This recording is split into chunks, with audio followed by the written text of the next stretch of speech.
অফিসে ছিল বিশ্বকর্মা পুজোর খাওয়া দাওয়া। প্রথমেই প্লেট দেওয়ার পর 2 খাবলা ভাত নিয়ে নিলাম, যেহেতু 1টার সময় খেতে বসেছিলাম, প্রচুর রাহুর মতো খিদে পেয়েছিল। তারপর চলে এলো ভেজ ডাল, যেখানে 1টা মটরশুঁটি, 2টো গাজর এই জাতীয় জিনিস রেখেছিলাম।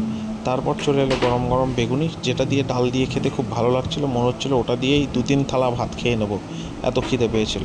যাই হোক, তারপরে 2টো লেবু পড়বে এক্ষুনি, লেবু চলে এলো। লেবু দেওয়ার পর চলে এলো আলু পটলের তরকারি। আলু পটলের তরকারিতে 1টা আলু আর 1টা পটল ছিল শুধুমাত্র।